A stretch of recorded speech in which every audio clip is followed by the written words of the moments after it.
새벽 2시의 신데렐라는 동명의 웹소설이 원작으로 연하재벌 남자친구 주원이와 헤어지려 하는 극현실주의 윤서의 이야기를 그린 작품인데요. 오늘 영상에서는 원작의 내용을 알려드리겠습니다. 3년간 사귄 남자친구가 회사 대주주의 아들이라는 사실을 알았을 때부터 윤서는 언젠가 이런 일이 오리란 걸 알고 있었습니다.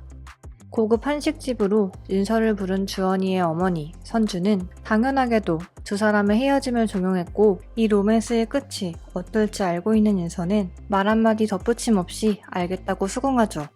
메모지를 내밀자 담담하게 계좌를 적고 좋은 식사를 대접해주셔서 감사하다고 말하는 주원이를 향한 미련이 1도 없어 보이는 윤서를 보며 선주는 그녀가 조금 얄밉기도 하면서도 안도감을 느끼는데요. 주원이와 같은 회사, 같은 부서에서 일하는 윤서를 위해 동종업계 회사에 이직까지 준비해 놓은 선주는 이번 주 안으로 사직서를 내라고 말하지만, 그렇게 하면 주원이 성격에 금방 두 사람이 만났다는 것을 눈치채게 될 것이고 오히려 역효과가 나게 될 것이라고 말한 윤서는 2달 안에 천천히 알아서 정 떨어지게 하겠다고 답합니다. 3년이라는 시간이 흐를 동안 여전히 핸드폰에 뜨는 이름만 봐도 두근거릴 만큼 주원이를 사랑하지만, 주원이가 회장의 아들이라는 걸 알았을 때부터 언젠가 헤어져야 한다고 마음먹었던 윤서는 담담히 주원이에게 전화를 걸어 만나자고 합니다. 오늘부터 윤서의 컨셉은 권태기에 빠져서 남친한테 흥미를 잃은 컨셉이었죠. 만남 내내 사사건건 주원이 하는 말마다 트집을 잡던 윤서는 주원이가 동생 지석이의 얘기를 꺼내자 이때다 싶어 더욱 화를 냅니다. 아무리 화가 나도 누나라고 부르는 애교에는 풀리던 윤서가 오늘만은 그렇지 않자 주원이는 윤서에게 무슨 일이 있다는 걸 눈치채면서도 답답해하는데요. 윤서가 잠시 자리를 비운 사이 주원이가 전화를 하고 있는 것을 발견한 윤서는 몰래 그에게 다가가다 온갖 짜증을 내도 어떻게 그렇게 예뻐 보이는지 모르겠다는 주원이의 말에 발을 멈춥니다. 얼굴이 새빨개진 채 서 있던 윤서는 윤서와 눈이 마주치자 배시시 웃는 주원이의 모습에 어떻게 주원이와 헤어져야 할지 한숨을 내쉬죠. 다음날 출근하기 위해 차에 오른 윤서는 이제는 익숙해진 발신번호 표시 제한 전화를 받습니다. 전화를 건 인물은 1년 전 눈을 감고 아무 번호나 눌러 전화를 해봤다는 말을 시작으로 어느새 1년째 모닝 전화를 하고 있는 남자였는데요. 그에 대해 윤서가 알고 있는 거라곤 이성민이라는 이름의 20살 대학생이라는 것 뿐이었지만, 오히려 그래서 남에겐 못할 말도 그에게는 할 수 있었죠. 그동안 윤서에게 일어난 버라이어티한 일을 모두 알고 있는 성민이는 헤어져야 한다고 말하는 윤서의 말과는 달리 아직도 주원이를 향해 있는 윤서의 마음을 눈치챕니다. 한편 주원이는 형 시원이를 통해 윤서가 엄마와 만났다는 사실을 알게 되는데요.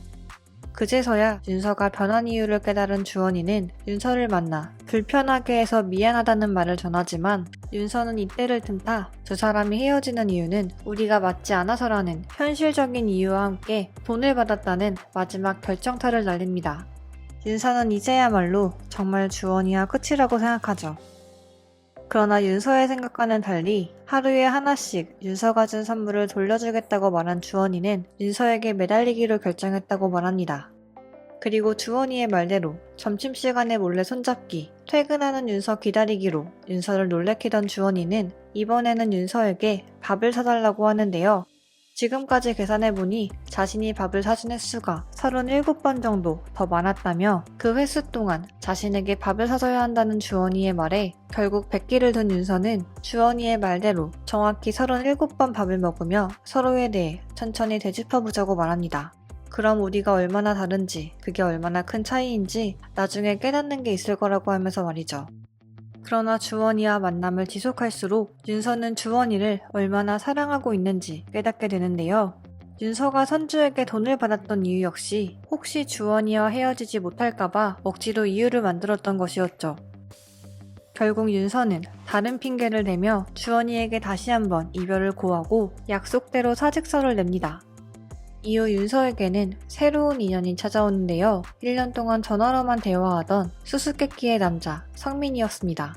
사실 동성을 좋아했던 그는 친구와 부모님의 비난이 두려워 죽기 전 아무 번호나 눌렀다가 윤서와 통화하게 됐던 것인데요. 성민이와 전화 중이라는 사실도 잊은 채 열심히 신호위반한 차의 주인과 싸워대는 윤서의 말싸움을 듣다 웃던 성민이는 맞서보지도 않고 도망치려 한 것에 허탈함을 느끼고 다시 살아보자고 결심하고 윤서가 자신을 살렸다고 생각하고 있었죠. 주원이에 대한 이야기를 나누다 자신을 12시가 지나 마법이 풀린 뒤 집에서 자신의 비참함을 깨달은 2시의 신데렐라라고 표현하는 윤서를 바라보던 성민이는 자신이 윤서와 주원이를 다시 이어주기로 결심합니다. 일부러 주원이의 질투를 유발하기 위해 술에 취한 윤서를 데리러 오라며 전화를 하기도 하고 윤서와 특별한 사이라는 것을 어필하기도 하죠. 그러나 이런 노력에도 두 사람은 쉽게 이어지지 못하는 한편 성민이는 오래도록 망설여왔던 자신이 동성을 좋아한다는 사실을 부모님에게 밝히는데요. 그동안 성민이가 이를 얼마나 두려워했는지 알고 있는 윤서는 도망치기만 했던 자신의 행동을 돌아보며 주원이를 붙잡기로 결심합니다. 시원이를 통해 주원이의 위치를 알아낸 윤서는 비행기를 타고 제주도로 향하는데요. 유채꽃밭에 있는 주원이를 찾아낸 윤서는 마치 두 사람의 인연이 시작된 주원이의 첫 대사처럼 왜 쳐다보냐는 주원이의 말에 너무 예뻐서요 라는 대사를 내뱉습니다. 앞으로도 힘들 것이고 나중에 후회할 것도 분명하겠지만 그래도 심파극 한번 찍어보자며 윤서는 주원이에게 유채꽃으로 만든 반지를 끼워주고 그렇게 두 사람이 다시 만나는 장면과 함께 끝이 납니다.